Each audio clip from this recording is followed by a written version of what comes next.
Today, it's the start of a three-part series of episodes as we look back over 2023 and bring to you highlights from the top 12 shows of 2023. Today, we start at number 12, we'll work down to number 9, and in the following shows, we'll eventually get down to the number 1 show of 2023. Today, it's shows ranked 12 through 9 on this episode of the Working Ranch Radio Show.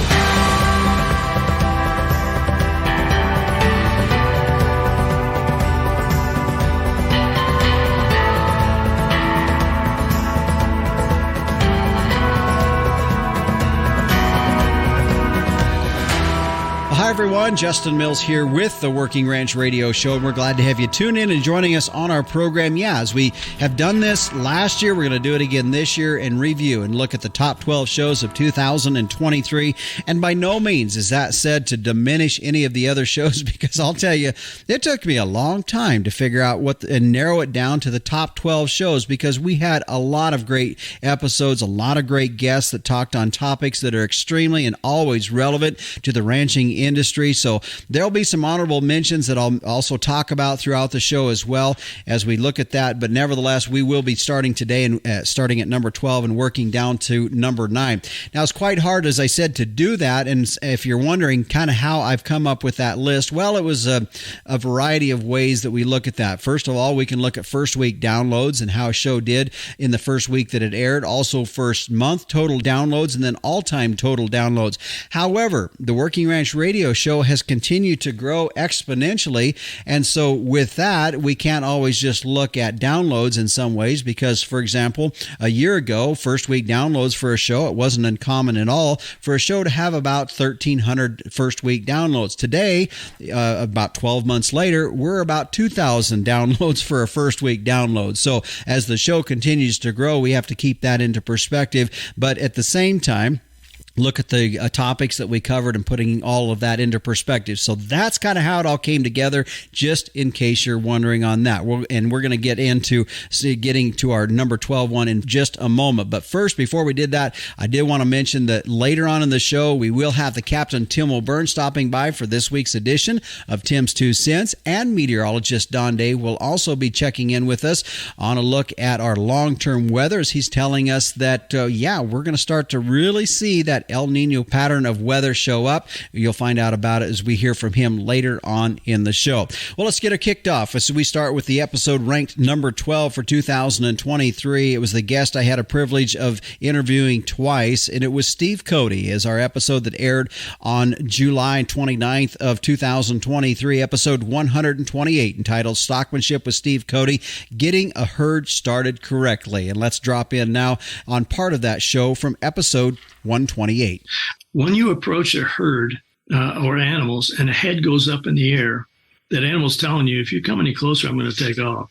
And so these animals, these are the more sensitive ones in the group. And oftentimes when you come across the animals, and even in a feedlot somewhere or a small pasture, they'll be on the fringe of the bunch. And so with those animals, those are the ones you've got to concentrate on first, and I fix those. Sometimes you can't because you don't have the knowledge on how to do that yet. So you can move those animals aside, put them in another pen or whatever for a while until you work some other animals and get some more experience. But once that head goes, say you've got a bunch of 50 or whatever it is on the range and they're together, or fairly close together, then once that head goes up in the air, you must stop. If you keep coming, they're going to take off or do something else, and everybody else will too, and then you haven't won anything. And then you got to go get them. So once that head goes up, and this is a really old technique, actually, wildlife photographers have used it forever, is that you're going to stop and maybe back up a step and wait for calmness. Once their heads go down or once they go to grazing, then you can approach again. But your approach is important. It's got to be in straight lines. And when you approach to get closer, then what you want to do is that line that you're riding or walking should always take you past the animals. And then if a head goes up again, and it will, then you need to stop and do the same thing. And sometimes with some herds, it takes 20 minutes or so of doing this. And riders say, I'm not doing nothing. Well, you're doing a whole lot, because this is going to affect the animals from then on. And so it's well worth the time. If you get a bad start to a herd, say you just get behind them and then yell, which some guys do, and get them to go someplace, you're not going to have a good drive. I can guarantee that. But if you get a good start and you do a few things right and few wrong things, like riding too far behind or too much behind, yelling and racing around, riding up the sides, then you're set up for a successful day. Mm-hmm. Now, if you've got a fairly calm herd, calm animals and they're bedded down, you want to bump those animals up. In other words, approach them, and they'll let you get pretty close before they stand up. As soon as they start standing up, then I back off and get each animal up and ready, and do that to cows and calves. And they're going to stretch and dung and urinate. And what you're doing is getting them all ready for going somewhere. And then you can move cows to calves or calves to cows, whatever. Mm-hmm. I don't think it matters. Yeah. So once I've got them gathered together quietly, and you can ride straight lines in one way and straight lines another to get them to come together, then I start the herd, and I'm close enough to them. Then I start the herd with as little movement from me as is needed to get that herd to start drifting. And once the herd gets going, a lot of guys get excited because they're not going towards the gate. Well, don't give them that at first. Let them choose direction. But you're just deciding that they need to move. And a lot of times, if they're sensitive ones, a herd might trot off, and some animals go to the front. And in that case, what I do is, and this is very important to know, is the rider needs to ride behind the lead cow so she can't see him. In other words, if you can't see her eyes, she can't see you. And so that's going to, because cows want to see what's pressuring them, and they want to really bad. Then doing that will prompt the cow to slow and turn her head and look at you. And when she does that, you slow and stop, maybe back up a step or two. And then she's going to straighten out and probably keep on going. And then I would fall back behind. Now, when you follow cattle, the lead cattle like that, you need to go slower than they're going, and keep yourself, if they move, you want to keep yourself directly behind. And like I said, slower than they're going. That's really important. And that's how I deal with animals that want to take off. If you chase them, they're just going to keep running. Mm-hmm. And then later on, when the herd calms down, if they're going, I'm going to want to ride up the sides, and they should slow. Now, it takes maybe 3 or 4 times of that before they're really good at slowing and stopping. And when they get good at slowing like that, I turn around and ride back down the sides. Mm-hmm. And that should speed them up. Or if they're standing still, it should make them walk. After that, I'm going to start working on getting some direction control. And you want to keep them together. A lot of times you have animals that want to spread out and go this way and that way and the other thing. So you need to keep the sides tucked in. And then I start working on, well, will you turn to the left or turn to the right? And if you want them to turn to the right, for instance, then you're going to ride straight out to the left. And a lot of guys have a lot of trouble doing that. Mm-hmm. They want to move up and over, and that's not. And they say, well, she's so far away. Well, I said, she's that distance because that's where she's comfortable with you. And so if you just will go straight, and you need to practice that and get good at it, not just get the cows calm and trusting, but to get yourself so you're handy at doing all this stuff. And then when you really need to do that, then you can't. Mm-hmm. And then what I usually do, and it varies between herds, but I want to make sure that they speed up. If I want a herd's being kind of pokey, then I work the middle more. And then, and you get maybe, sometimes you even have to pick up a little bit of a trot, but usually you don't have to go any faster than that.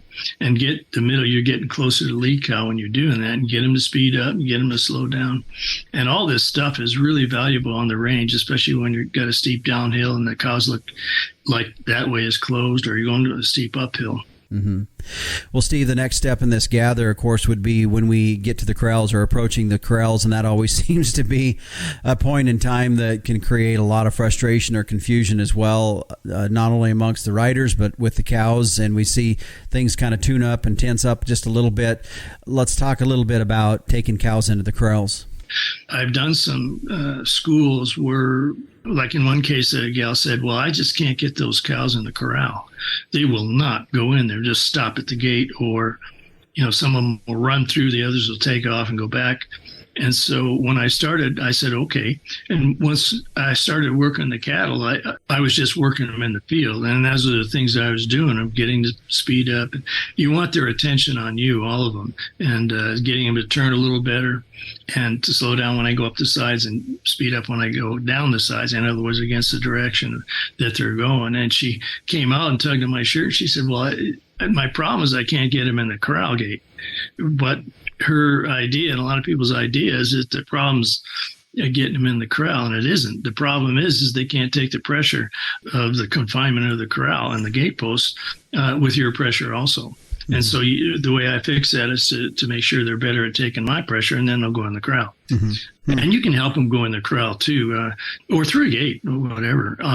Is they'll surround the cattle when they got them going through the gate, and that's when calves start breaking back, or cows too. You just need to keep a straight line behind, and the middle person pressure and the outside people guide, or you need to stop pressuring from behind and go up to the front and then pressure the lead animals to go in. And that way, the rest of the bunch can see what's pressuring them and where they're going. And that makes it easier. It helps cattle get into a corral when you're doing that, or through a gate or whatever. So I don't look at that going through the gate as a problem getting into the corral, but it's a problem taking pressure. So, Steve, a quick question here as you were talking about starting and driving this herd. And I know we've seen the use of drones and a lot of this stockmanship, and to get a good visual view of that. If you were a bird's eye view of what a herd that was started well would look like, what would that look like? Well, some people ask me about the shape of a herd and things like that, and the way to keep them mothered up is to line them out, which I don't agree with. But a herd's going to take the shape it takes. But what you're going to see is all the animals are calm, and nobody's looking at going their own direction or leaving the herd, and they're all just waiting for you. And when you prompt them to go, it's pretty easy to get them started. And when you want them to slow down, all you do is relax and the herd slows down.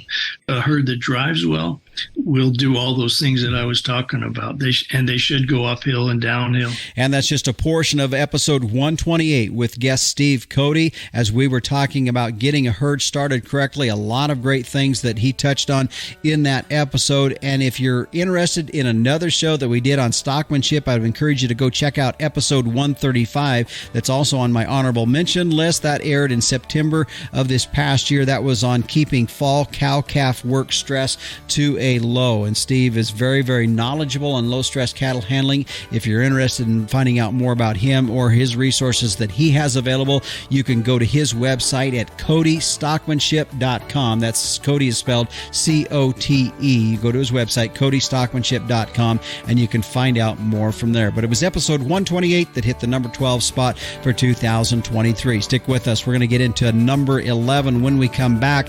It's on succession planning. You'll find out what that show was when we return on the Working Ranch Radio Show. There are lots of nutrition tubs out there, but none can match the True Blue commitment of Vitalix. Our tubs offer you the most concentrated nutrition at the lowest cost per day. That means more profit for your operation and improved performance for your cow herd. In fact, research shows Vitalix tubs increase feed efficiency by 20%, while boosting conception rates, herd health, and weaning weights. Learn more at Vitalix.com. Vitalix, the true blue tub. Welcome back. This is the Working Ranch Radio Show. I'm Justin Mills, and we are counting down the top 12 shows of 2023. Today's program will offer you the shows ranked number 12 all the way down to number 9. So let's get into what was the show ranked number 11 in 2023. It was episode 130 that aired in August of this past year, entitled Ranch Succession Plan, Your Legacy. My guest for that show was Dan Childs with the Noble Research Institute. He serves there as an ag economist and also a consultant. But I know if you've listened for any time on my show, you know that succession planning and passing these ranches on to the next generation is very, very important. It was a great conversation that we had with Dan Childs on that. So let's dip into episode 130 entitled Ranch Succession Plan, Your Legacy.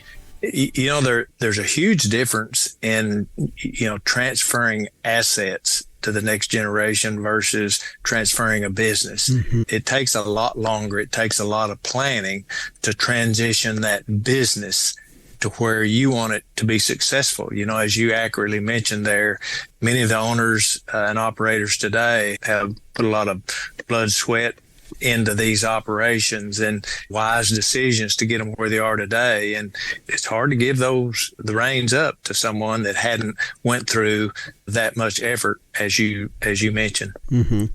So our program here today, as we've kind of introed this and kind of set the foundation for what we're going to be talking about and a little forward discussion here, is going through about 7 steps that you guys have put together in some ways, or some things for considerations when folks are looking at some succession type planning. The first one I'm going to start out here, and I find this interesting because I think this ultimately is a very pivotal point in the succession planning, is to think about your legacy. What are you wanting to leave behind? That is step one, and I feel that really is very foundational and very pivotal to start off with. Well, I think all of us as ranch owners want to provide a blessing as a legacy to the next generation and to our lives, and not a burden. And so I think that's the process we have to think through is not binding the next generation to something that we feel near and dear hearts. We want to bless them and not burden. We say, well, you can't sell any land, or you have to do this, or we tend to want to manage the operation from the grave. Yeah. And sometimes, I wanted to say often, but I'll just say sometimes, that really creates a burden. It limits flexibility and creativity in the next generation that may need it in order to survive. And so that legacy that we want to leave, I think, for most of us is a blessing. And sometimes it's hard to distinguish between that legacy of a blessing and a burden, just because we don't want anything to happen to the operation. We've operated it successfully, but if we lived another 40 years, we may not be successful doing the same thing we've done for the last 40. Mm-hmm. So then it moves us into the second thing. And as I went through these 7 things, I find that it's interesting because they're almost purposely, well, I know they're purposely in order, because the next thing is to have tough conversations. And I come to that point really from 2 sides. I've got my family side where my folks have passed away, and realizing the importance that some of these tough conversations need to happen now, because they won't happen in a very good way once the parents are gone. And I think those tough conversations are good for both sides. It's good for the kids, it's good for the parents, all in all, but at the same time, it's a tough conversation. Just as you started the radio broadcast today, Justin, you kind of told your audience, well, this is what we're going to talk about today. And you set somewhat of what their expectations are going to be for this radio broadcast.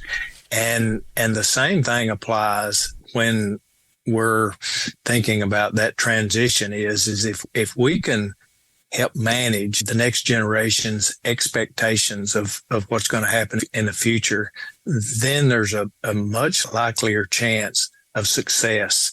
And because if you've got children or grandchildren that don't want to have any part of the ranching operation, the sooner you know that, the better, because you may have said, well, I got 3 grandsons and, they all have fun when they come and they enjoy being here. But it's really hard in today's work environment to attract these young kids back to a ranch where, it may be 20, 30, 50 miles from the nearest Walmart. And these sons and daughters get married, and sometimes their spouses have different ideas, and you've got to respect that. And so if you can have that conversation earlier rather than later, it will give you much more planning time to address some maybe issues that you didn't think you had. And so early communication, often communication, and we encourage that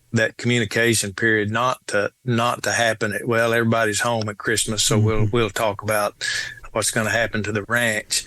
And usually that's not a good time to have those kind of conversations. It's best just to schedule one and invite some, your family either to the ranch. You can have it off site, but communication is so important in planning that transition of the ranch to the next generation. Mm-hmm.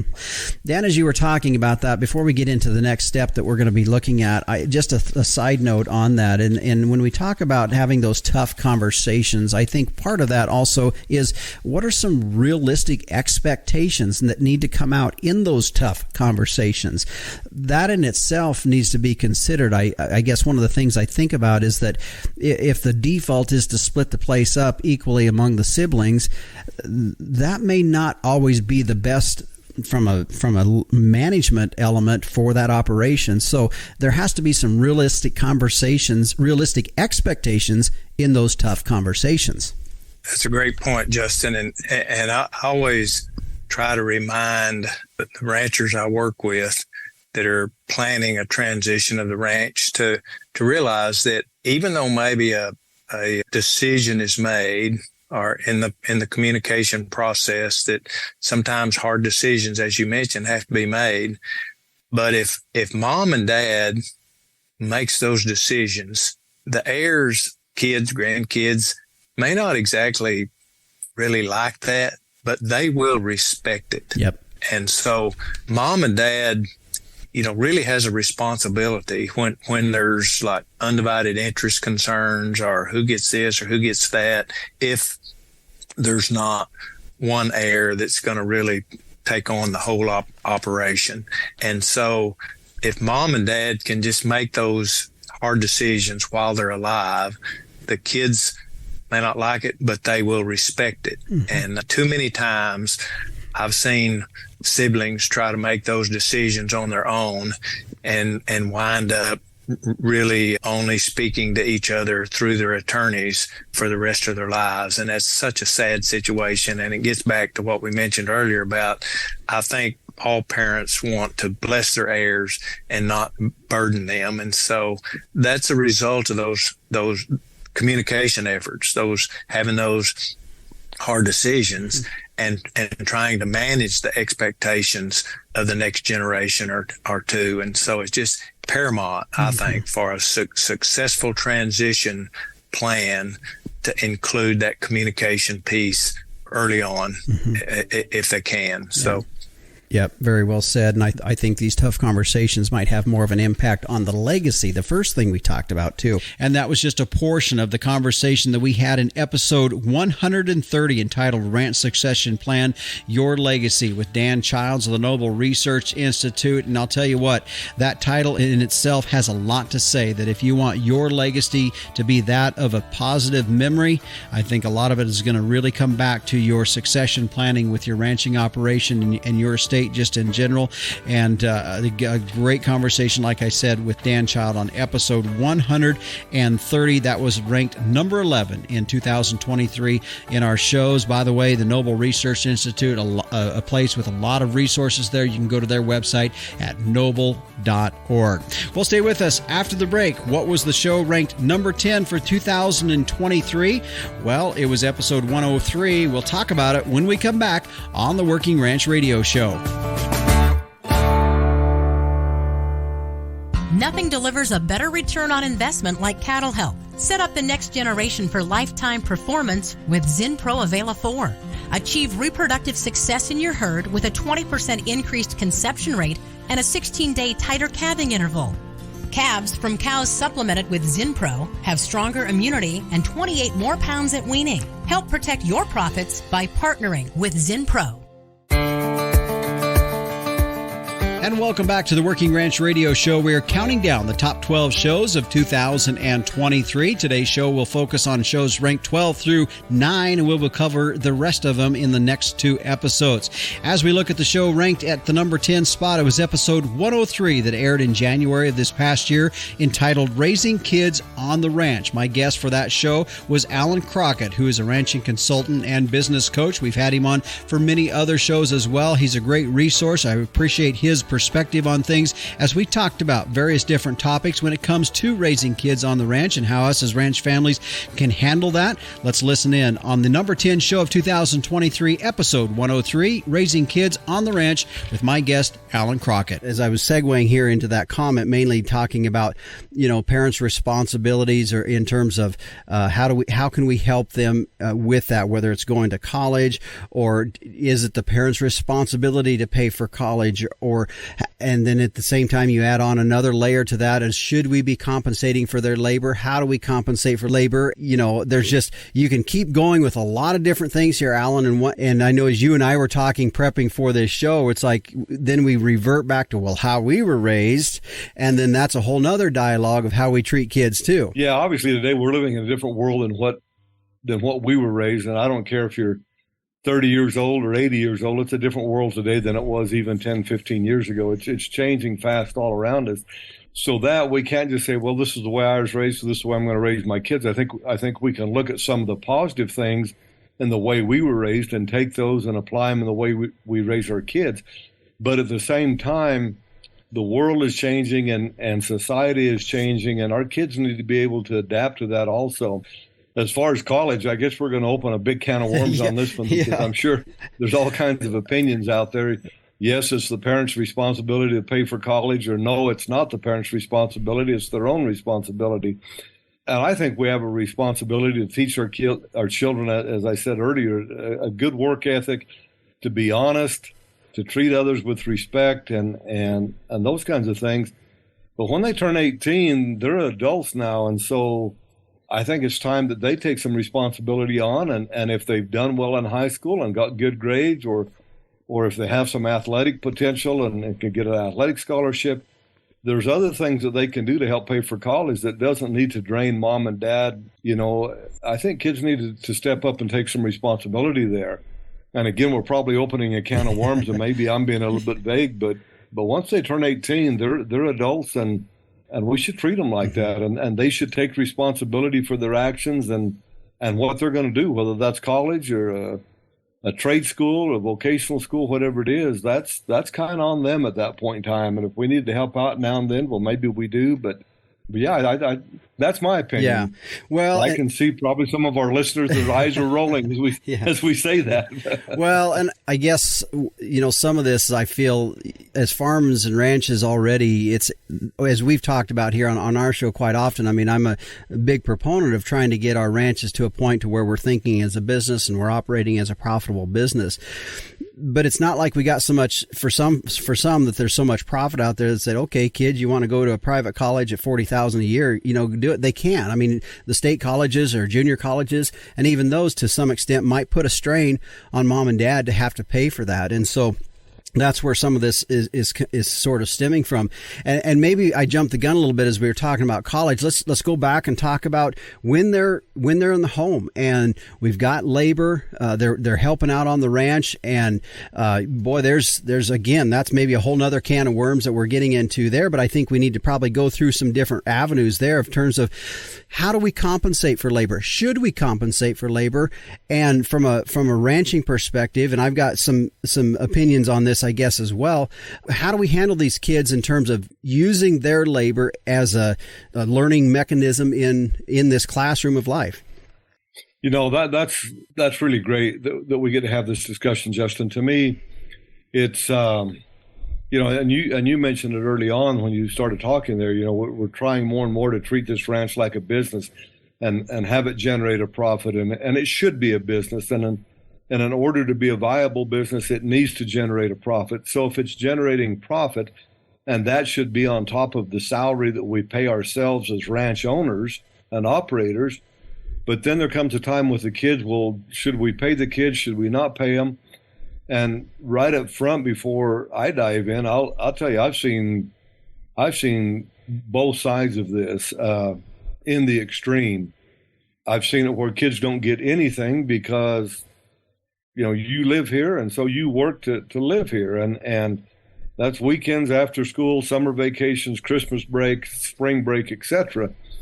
That's just part of it. And then you look at kids going to school, being raised in the city. Well, they don't work like kids do like that. They don't have to work every day after school and go do a bunch of chores or before school. Weekends and holidays and summer breaks are not spent long hours in the saddle or building fence and et cetera. I've seen the other extreme where I knew a guy that from the time his kids were in their early teens, he paid them, but in paying them, he also took out Social Security tax, and all of them treated him just like a regular employee, and they were paid by the hour with the standard deductions that go to the government and everything else, and most of us fall someplace in between those two extremes. But I've seen both extremes. I've seen it where the kids get to run some cows, and the calves are sold, and the calf check goes to the kids, and the kids don't have to pay any expenses, supplement feed, health, vaccines, vet check, any of that kind of stuff. They don't pay. It's included, but they work for that.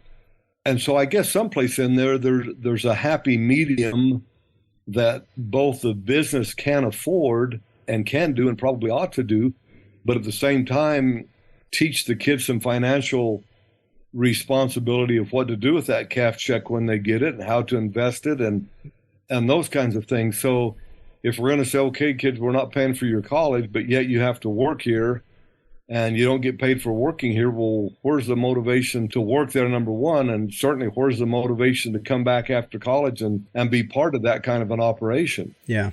As you and I were prepping for this show, and I had talked to you the week before, one of the bases or common things that we talked in conversation was a book that I know I've heard you reference many, many times as I've heard you talk with folks, and it's Rich Dad, Poor Dad by Robert Kiyosaki.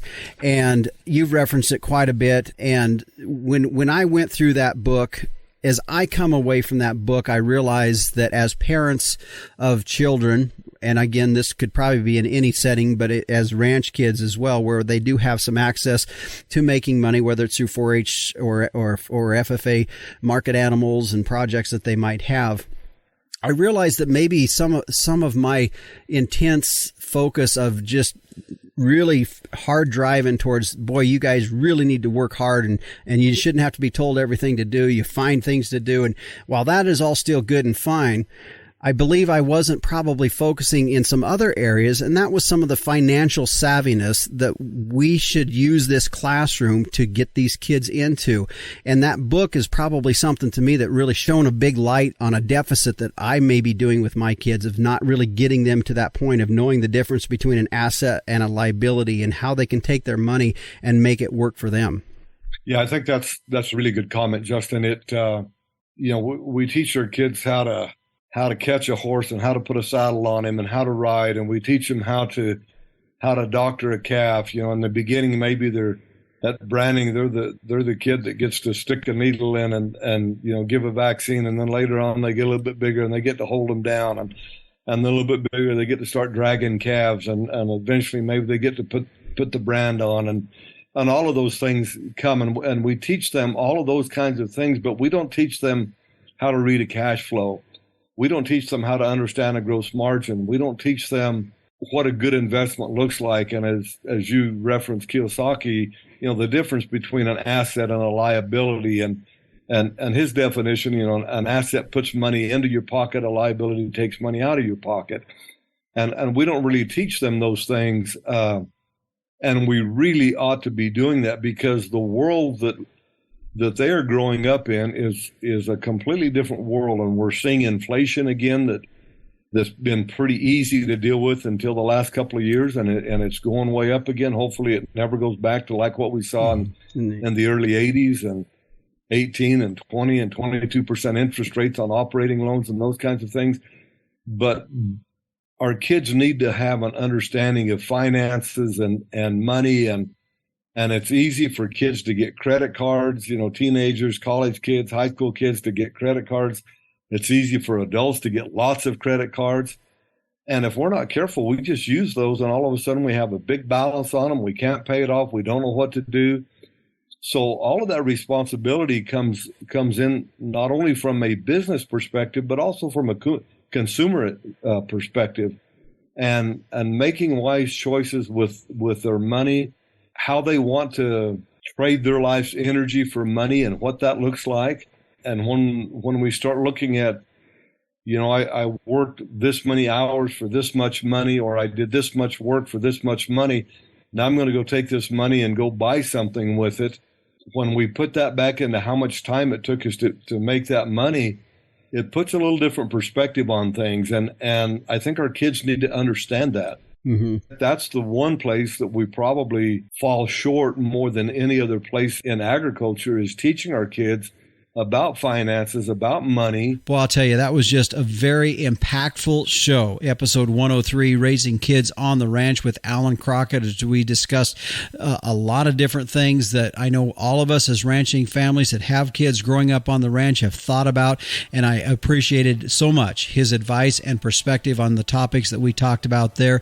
If you have kids and you're on a ranch, this is a show you want to go back and listen to. It was episode 103, Raising Kids on the Ranch with Alan Crockett. And I might mention that one of the shows that was first in line for honorable mention was a show that I did have on with Alan, where we talked about next year's profit depending on proactive year-end planning. That was a show that aired in November this past year, a great episode with him as well. That was one of the shows I had on my honorable mention list. Well, stay with us. Coming up, we're going to get into the show ranked number 9. It was one that aired more recently. We'll talk about it when we return on the Working Ranch Radio Show.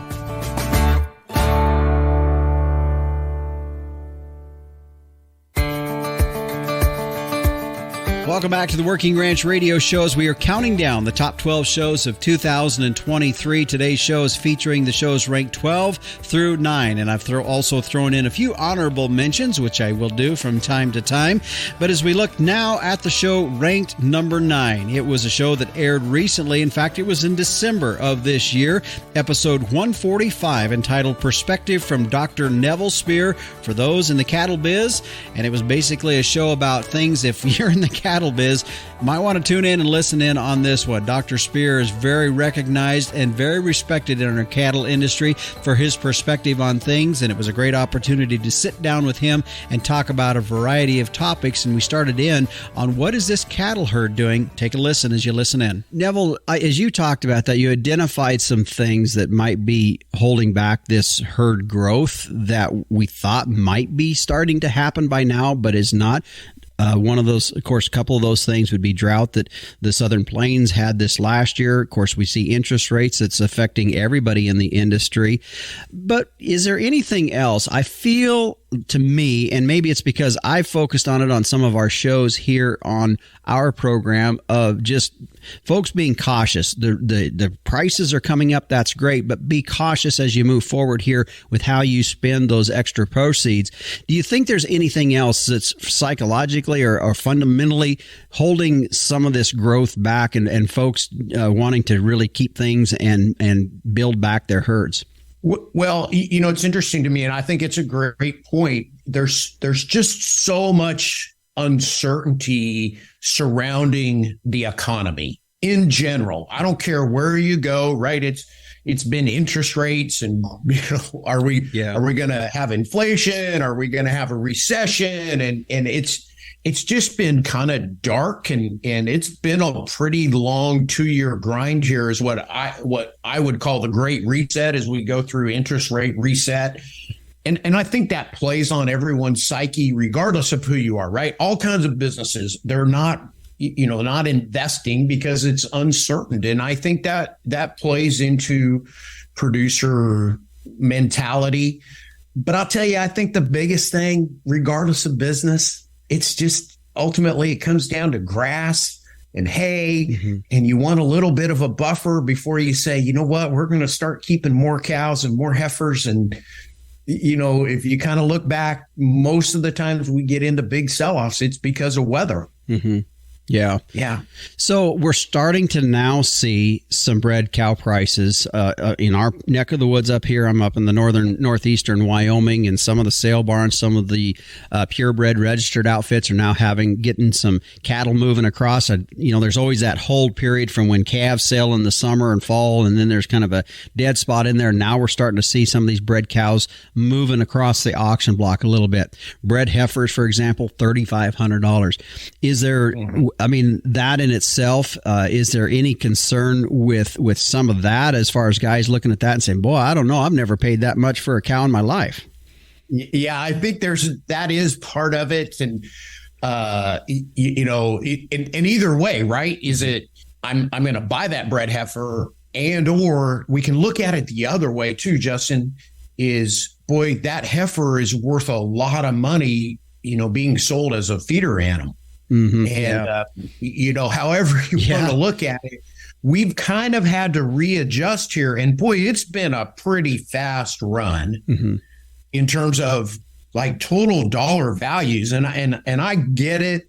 You can think about kind of your margins and all of that, but I don't think people really think of it generally that way. It's just, there's a lot of money on the table. And by the way, I think one of the uncertainties in this is, and I wrote about this, you know, kind of last big cycle is that heifer or that cow that we purchase, is she a cash trap, right? Yeah. Am I going to get stuck? Because I want to make sure that we kind of get the all clear before I really dig in and start rebuilding.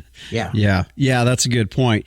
You know, you brought up a really good point there, and that is the fact that these market animals are so high value too, that really is I probably putting as much pressure as anything is like, why would I keep these heifers back to grow them out and make a replacement when we're getting $1,600 right now as a, you know, 500 to 600 pound calf? That really, these market prices on these feeder calves really are pushing the point of selling off even more.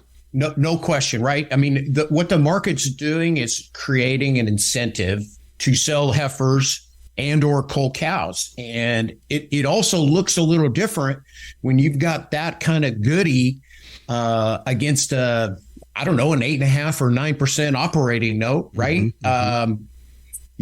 Let's do it. Let's build some cash reserves. And I like to think, I would hope most producers that are pretty business minded, they've learned their lesson, especially through the financial crisis. We've got to have working capital and especially when interest rates are high, we don't want to get stuck without, you know, not enough cash on hand to kind of maintain the business. And whether that's the pickup dies, I've got to go replace it. And by the way, that costs a lot more than it used to. Yeah. Right. You know, you don't just go buy a $40,000 pickup anymore. No. And I need some working capital for those kinds of emergencies. Now let's begin to look ahead for 2024. We already anticipate what the market's sort of going to look like. But as you look ahead, what do you think are going to be some major factors that are going to paint the picture for 2024? Well, Justin, what I see coming is really an increasing emphasis on what I would call supply chain coordination, what have you. As numbers get tighter, and as we talked about earlier, right, that consumers continue to want beef and they're willing to pay for it. You have entities all along there that want to ensure they have the right cattle to produce the right kind of beef to sell to the right customers, which ultimately says to me that we are, you know, moving to more of that kind of a coordinated system. I don't know exactly what that's going to look like, but there's certainly some movement afoot in our business that's doing that kind of quietly and behind the scenes. And they just want to make sure that, right, we don't have stockouts. And so ultimately I see that you're going to have players in this business that kind of line up cattle, and you may participate in the business. And I think it begins to segregate the commodity-minded people versus value-added entities that are in the industry. Yeah.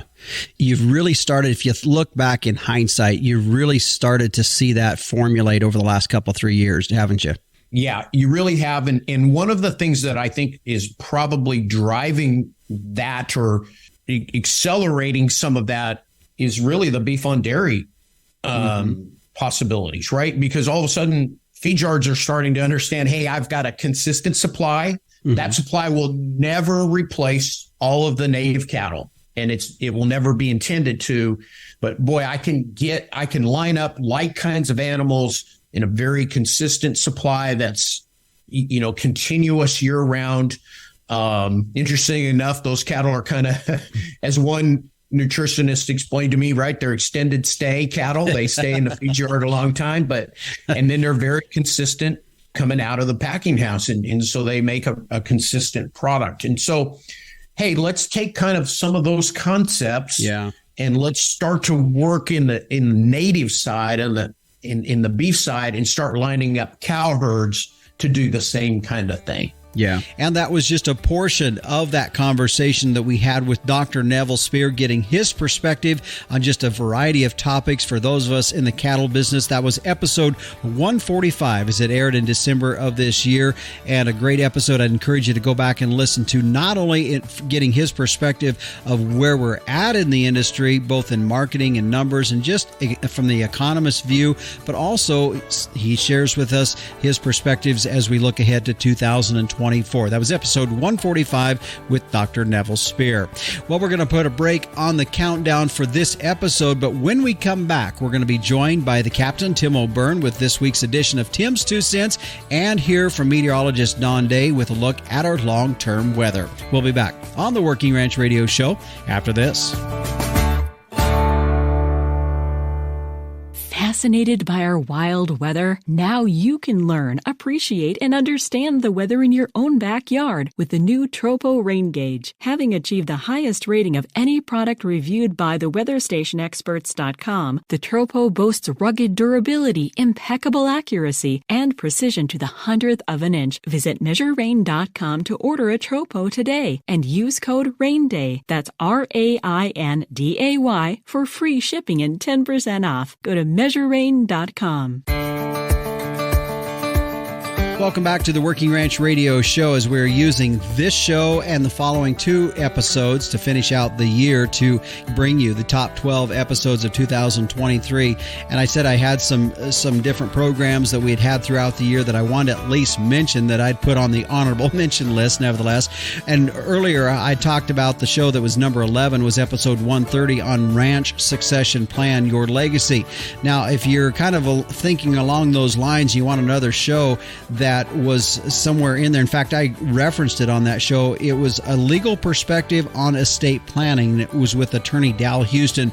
That was episode 115. And if that's something that you're thinking about, or it's at the top of your mind a little bit, I would encourage you to go back and listen to episode 115, that legal perspective on estate planning. Now, one other thing that I just wanted to hit, and I meant to do this at the very front end of the show, because if you listened last week, I was telling you that this week we were going to be doing an interview and sharing that with you with Dr. Ty Lawrence on beef on dairy, a subject that's really coming to the forefront and a lot of us are hearing about, and I do have a lot of questions on. However, that interview had to be postponed, and we've rescheduled that, so we're going to be having that show the second week of January. We'll be talking beef on dairy with Dr. Ty Lawrence, so be sure to tune in for that. Well, let's switch gears a bit here, and the Captain Tim O'Byrne is standing by. Let's check in for this week's edition of Tim's 2 Cents. Hey, Justin. Hey, all you bovine nutrition delivery technicians and all you sale barn coffee addicts and all you good folks that are headed back home from visiting our wonderful, welcoming city, Las Vegas, Nevada, for NFR. Safe travels. Hope you had a great time. Hit some good cowboy Christmases. There's a song on the radio right now called Dirt Cheap by Cody Johnson, and the lyrics are by Josh Phillips. And all you tough guys out there, I want you to go and find a spot, maybe in the tack room, and find that on your phone, and you listen to that song. And I'll tell you what, when one of your grandkids comes walking in and say, "Granddad, what's wrong with, are you crying?" And you say, "No, Squirt, it's just my allergies." Now run along and get started on chores. After you hear this song, I'll tell you what, you're going to find out, just like I did, country music is very much alive and running and bucking in the horse pasture. And that's my 2 cents. Back to you, Justin.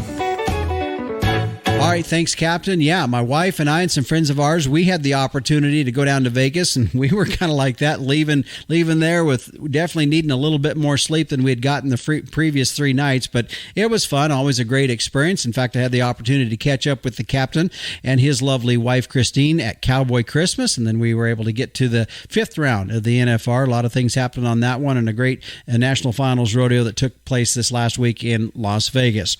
And I might also add that the weather was pretty good while we were down there. And as we turn now and take a look at our long-term weather, joining us is meteorologist Don Day. And Don, will spend some time looking at our long-term weather. But first, to kind of look back, we've been getting some reports that those southern plains and parts of that areas of Kansas and Colorado has seen some pretty good moisture. In fact, as far west as New Mexico and Arizona. Take a look at this past week. We finally got a storm to take a track and a route we haven't seen in a while. And that's across New Mexico, the southern half of Colorado, West Texas, and a good chunk of Kansas and portions of Oklahoma, and even up into eastern areas of Nebraska, seeing some really good moisture. There are areas in the northern New Mexico mountains that picked upwards of 2 feet of snow.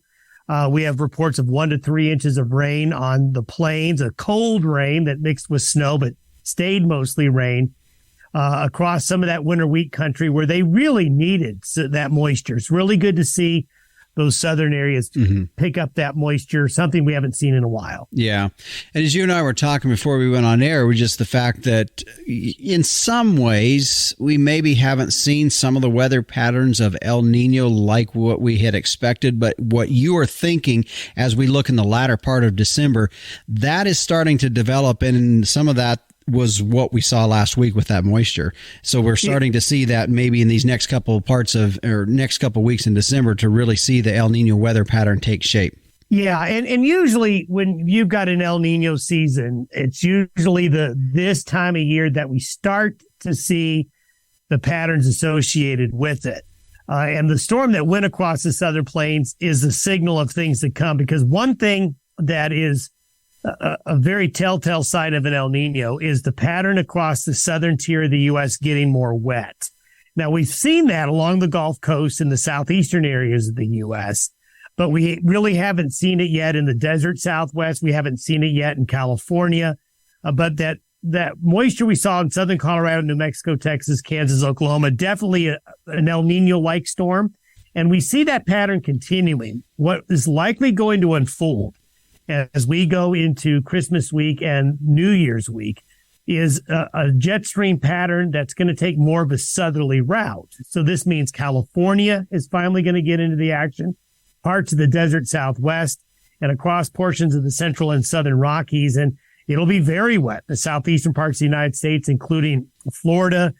And we're also going to see some stormy weather along the East Coast and parts of the Midwest. However, another telltale signature of an El Nino pattern is going to be the northern plains really not seeing much action. It does look like parts of southern Canada, parts of the far northern Rockies and the northern plains. It's kind of left high and dry in this pattern because you tend to see 2 storm tracks, one that's suppressed to the south and then one that's more directed further north. And the areas that are in between those patterns tend to be warmer and drier. And I think that's how the last 2 weeks of December will go. Wet in the south, some central areas drier in the north.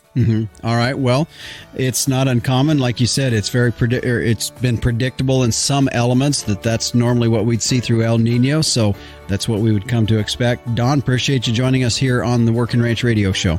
Thanks for having me. You bet. And again, that is meteorologist Don Day with a look at our long-term weather. You can find him each and every morning on his daily video podcast. You can find that by going to dayweather.com or just search on YouTube for Don Day's YouTube channel. Well, stay with us. When we come back, we'll put a wrap on this week's episode when we return on the Working Ranch Radio Show.